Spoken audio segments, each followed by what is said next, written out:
All right, 4.2, the last new section of the calendar year, 4.2. Definite integrals and numeric integration. That's what this section is called. All right, so I'm going to start off the section by introducing to you a pretty common math tool called sigma notation, something that we'll pick up again at the end of the year when we get into series, infinite series. Let's say I want to add up a bunch of things that are generated by the same rule. Call those terms a sub 1, a sub 2, a sub 3, a sub n, that are all generated by some rule that's called a sub I, like maybe I squared, right? If I call a sub I squared, then a sub 1 would be 1 squared, a sub 2 would be 2 squared, a sub 3 would be 3 squared, so on and so forth. So it's like a function of I instead of a function of x. If I wanted to add up all of those terms up to a certain term, I could use this Greek letter that looks like the capital letter E, but it's actually the capital letter S in the Greek alphabet. It's the sigma, okay? The Greek sigma looks like this. And there's a reason that it's the letter S, because we are adding up a bunch of terms. It's for the word sum or summation. So we could say then that the sum, S, of the first n terms is defined to be sigma from I equals 1 to n. That's how we read that. We read that from I equals 1 to n, where n is some integer. It gives us an upper bound. Okay? And then the rule of sequence, as we call it, goes right in there behind the sigma. So again, the sigma means we're going to add up all of the terms generated by the rule a sub I, starting at I equals 1 and going up to counting by positive integers, a sub 1, a sub 2, a sub 3, all the way up to n. So that would look like this if you're generating them: a sub 1 plus a sub 2 plus a sub 3 plus ... plus a sub n.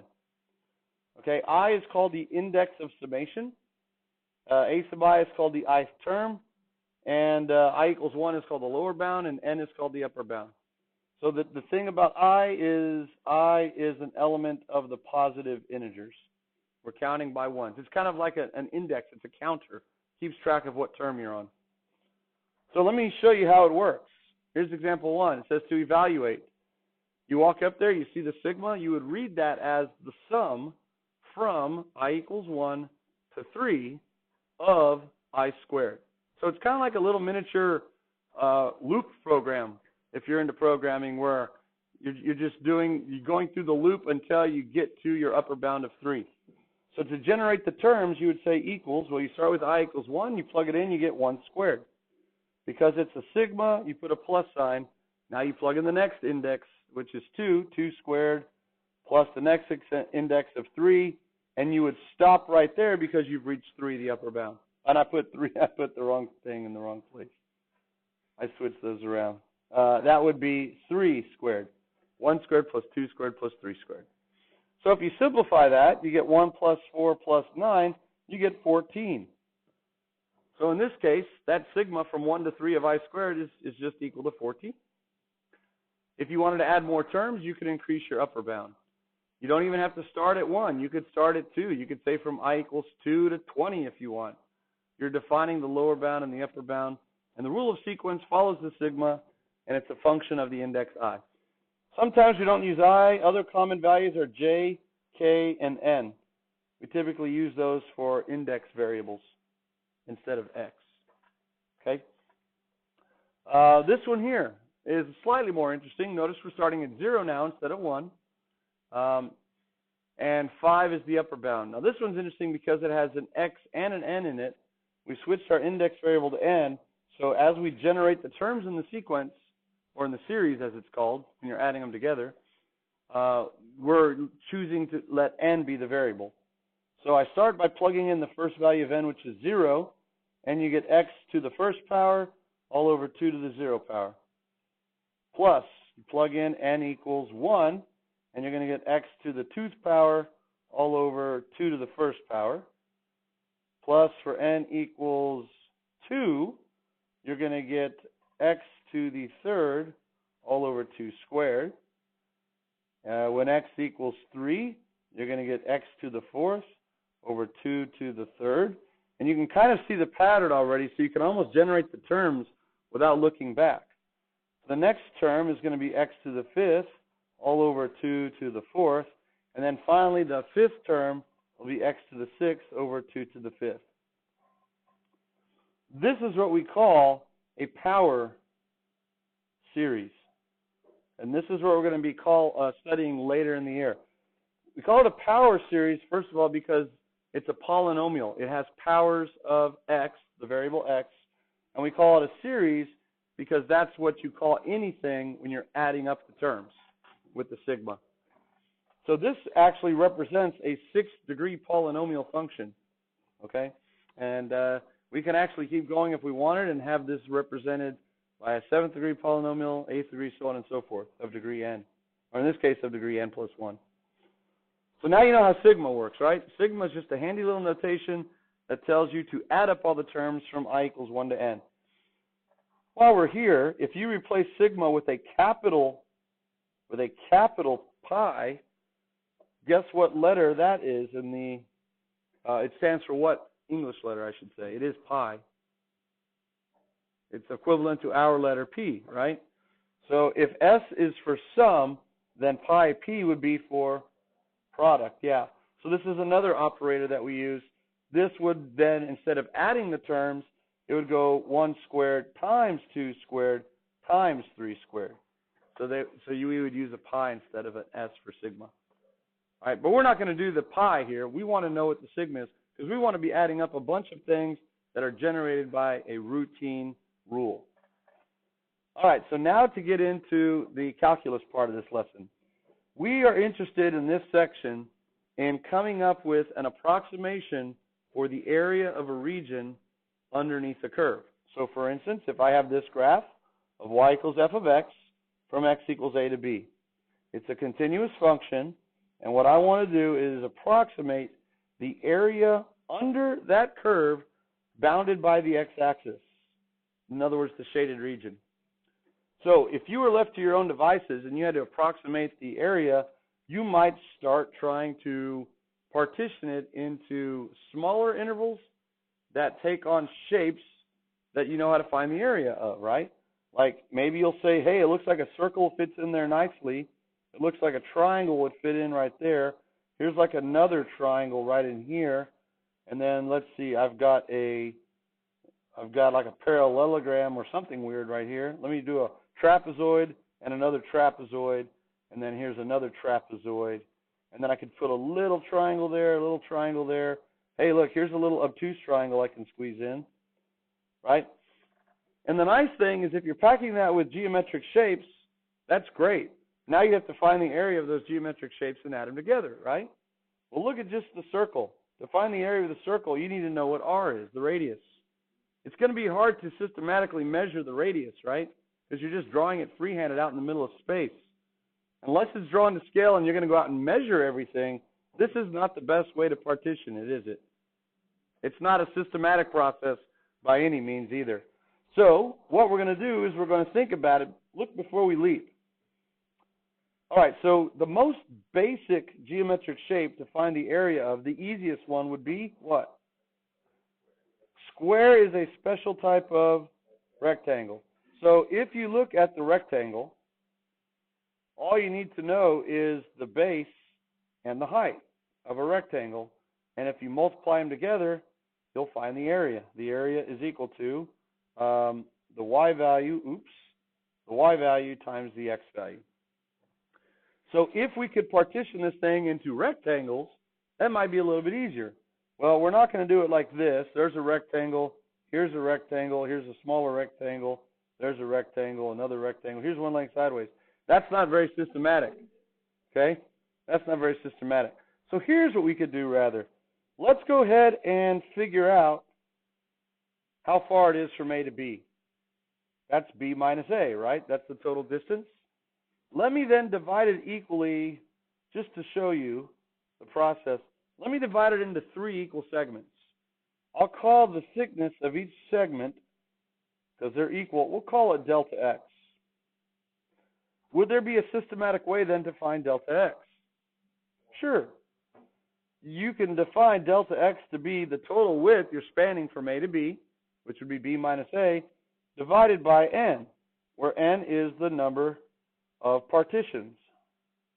So if you were creating a computer program, you could ask or prompt the user, what is your starting x value? A. What's your ending x value? B, right? So like 1, 5, 3, 100, whatever. And then the next question could be, how many partitions do you want? And I'll say, in this case, 3, and it'll store that as n. So we can easily then find delta x, right? It's b minus a over n. Now what we could do on these partitions is we could turn rectangles out of them. And there's several ways we could do that. You can create the height of your rectangle using several different methods. So let me color code this here. Let's use kind of red here. For red, I'm going to say that we're going to use the right endpoints. The right endpoints of each interval.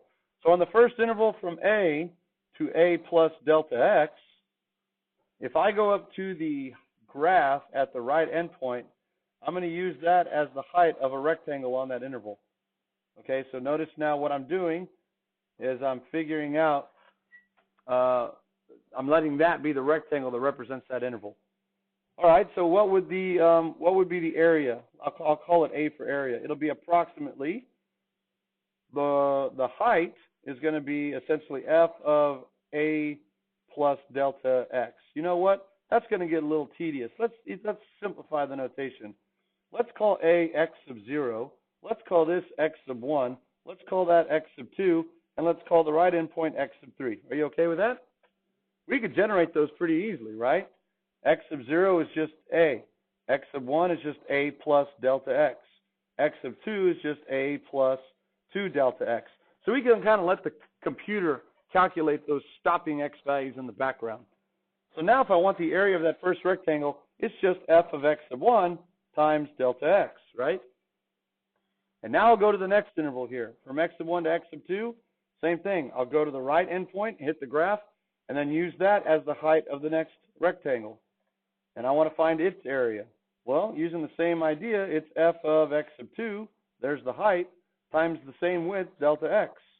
And I'm going to add that to the first one because I want an aggregate total of these smaller rectangles as I go from left to right. And then finally, on the last interval, from x sub 2 to x sub 3, I'll use the right endpoint as the height of the rectangle on that interval. And now I want to find the area of that one. So that's going to be plus f of x sub 3, that's the height, times delta x. And that would give you an approximation for the region. If you look at it, how good of approximation would that be? I mean, it would suffice, but it's not really that good. I'm not picking up enough of it in the first and the third interval, but I'm getting a little bit too much on the middle interval. So maybe there's some kind of like compensation going on there, all right? But here's why this is related to sigma. Notice that the forms of these look very, very similar to each other. So now I can just say that that's equal to the sum from n equals 1 to 3 of f of x sub I, or I'm sorry, let me say from n equals 1 to 3 of x sub n times delta x. You see how I consolidated that down? X sub 1, x sub 2, x sub 3. That's the thing that changes each time, so I can let that be my index. And as long as I go from 1 to 3, I condense it down. This will give you an approximation for the area using the right endpoints. Now there's another way to do it. Let's pick a different flavor. I'll choose kind of seafoam green. I can use the left endpoints to define the height. So if I go to the same interval now, I'm using the left endpoint, boom, I have that first rectangle right there. What is its area going to be? Well, the total area is going to be approximately now f of x sub 0 times delta x. Now the height is the left endpoint. On the next interval, I'm using the left endpoint as the height. So I'm finding that rectangle, adding it to it, that's f of x sub 1 times delta x. Plus the last interval, using the left endpoint, it looks something like that. That's going to be f of x sub 2 times delta x. And if I want to consolidate that, that's going to be sigma from n equals 0 to 2 now of f of x sub I times delta x. So again, it's another systematic approach to approximating the area. Now maybe if I wanted to figure out one value that approximated the area under that curve, I could find both of these and then average them together. That seems like that would be good practice. Okay? There's a couple of other ways we could approximate the area. Let me go ahead and show that to you, and then we'll move on to an actual example. Another way to do it is, I'll choose purple here. I could actually use the midpoints. Now, because it's getting cluttered, I'm going to kind of get rid of all this stuff in the interior. We still have the three partitions. X sub 1, X sub 2 are the interiors, and then X sub 0 and X sub 3 on the end.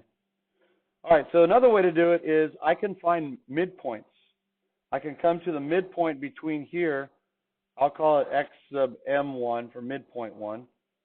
It'd be easy to find the midpoint, right?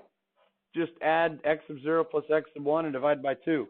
If I use the height of that rectangle on the same interval, now I'm getting that rectangle. And let's see what it would be. That would be F, or the area, sorry. Let's start with that. The area would be approximated by F of X sub M1 times delta X. And notice in this case, it's getting a little bit too much on the right and not enough on the left. The next midpoint could be X sub M2, which again, we can compute it. We're using the Y value in the middle as the height of the rectangle. So that would be plus F of X sub M2 times the width delta X, which is uniform. And on the last interval here, we'll go to the Y value at the midpoint. And we get that one there. And of course, plus F of X sub M3 times delta X. And of course, you could write that in sigma notation as well.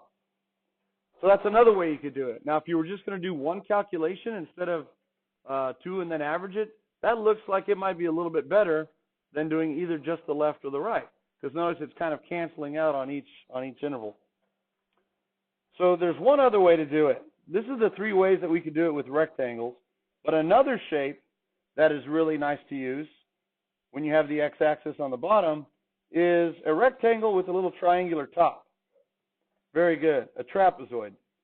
A right trapezoid, okay, to be specific. The area of a trapezoid in general is 1/2 the sum of the bases, base 1 plus base 2, times the height. But if you stand up our trapezoid like an Egyptian obelisk, this would be base 1, this would be base 2, and this would be the height. So really, this would be like F of X sub 0, and this would be like F of X sub 1, and the height would really be our delta X. The reason that it's nice to use right trapezoids is now I can have the base being flat, but instead of going straight across from left to right, if I connect those endpoints there, there's my first trapezoid. And notice I can tell that it's not going to be perfect. It's going to be a little bit too big, but much better than the left endpoint that got all that extra, right? On the next interval, it'll look like that. There's another trapezoid. That's going to be a little bit too big. And on the last interval, boom, there's the last trapezoid, which is going to be a little bit too small. So I could find the area of these three trapezoids and add them together. Let's do that. Using the trapezoids, I get the area is approximated 1/2. Now for the first trapezoid, my heights are F of X sub 0 and F of X sub 1. So I'll add those together. F of X sub 0 plus F of X sub 1 times delta X. And I could probably generate the rest of them now without even looking. The next one is going to be 1/2 F of X sub 1 plus F of X sub 2 times delta X.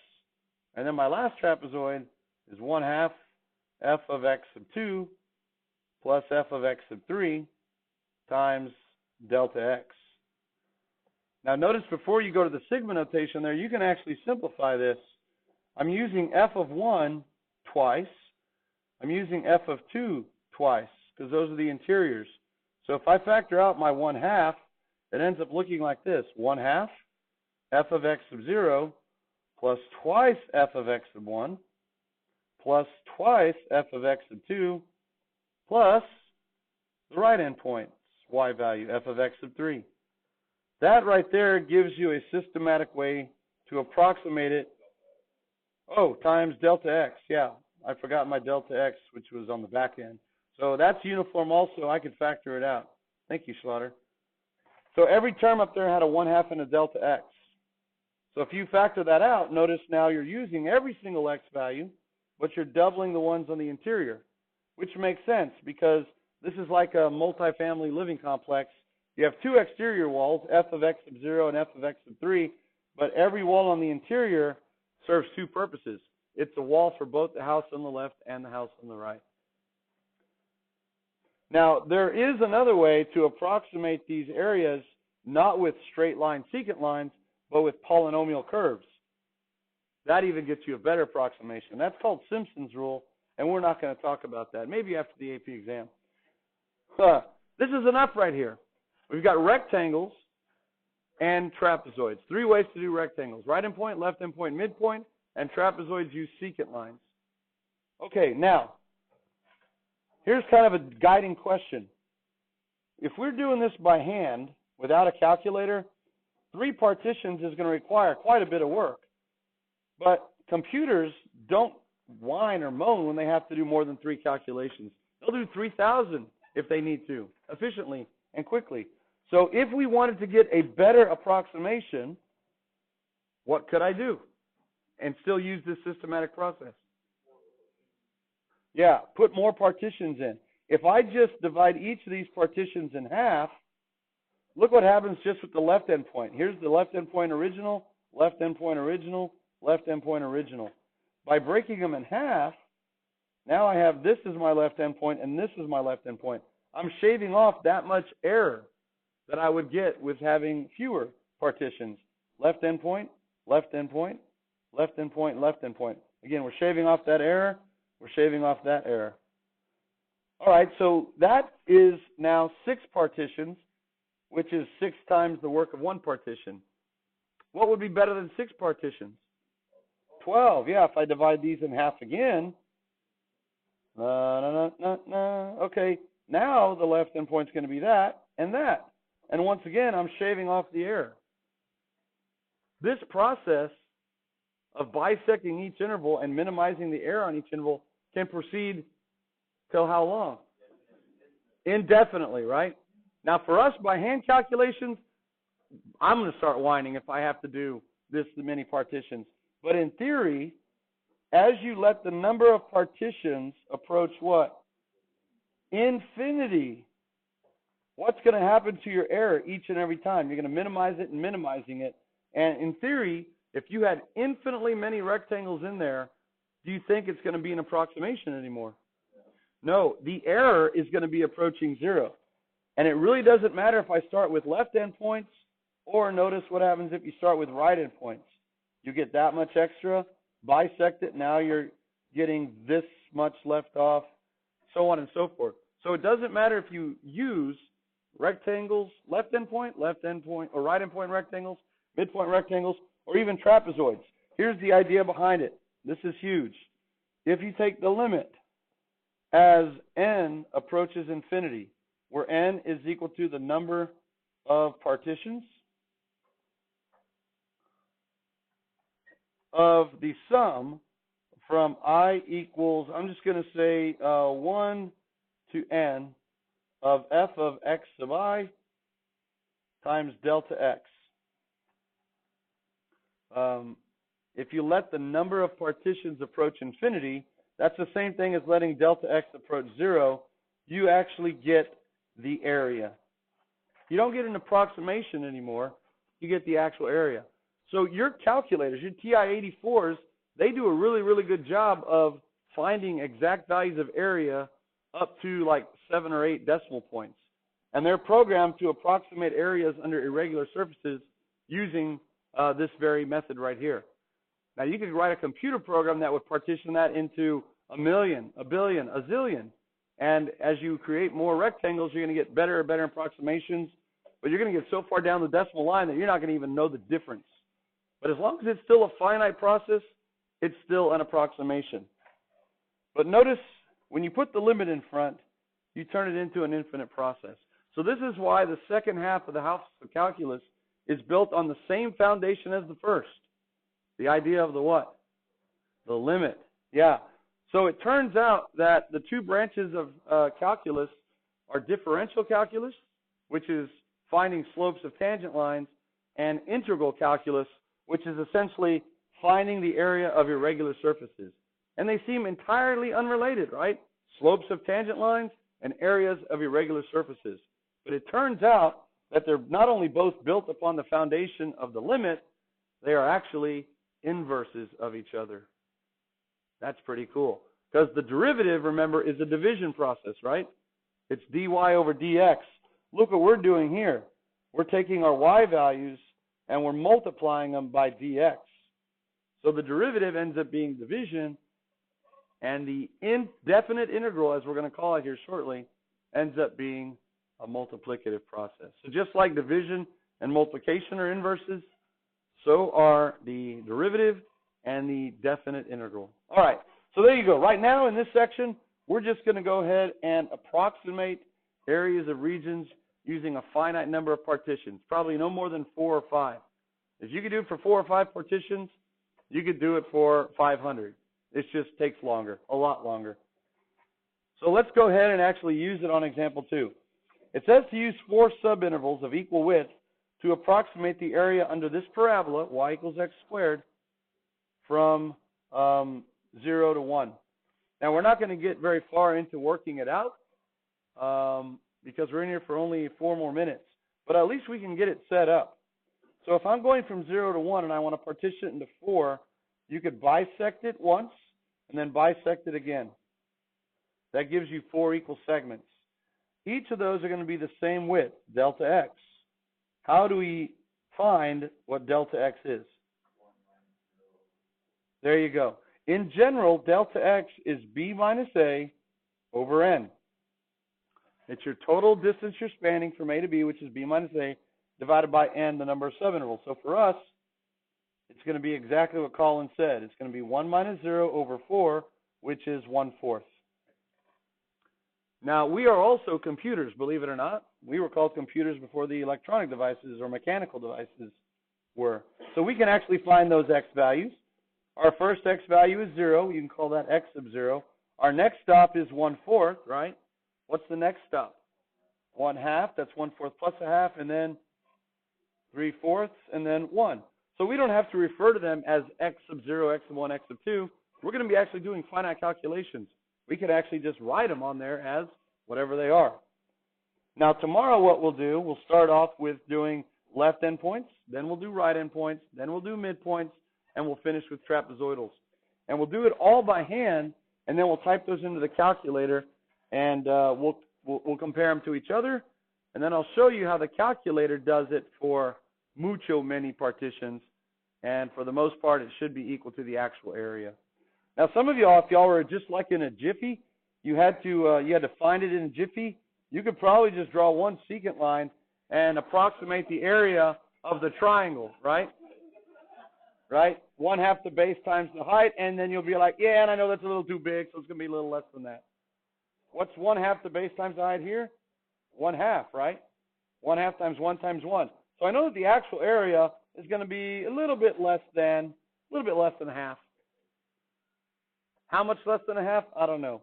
So we're gonna partition it into 4 subintervals, and we'll do that tomorrow. But at least right now, you have an idea of how you could set up a computer program to do this.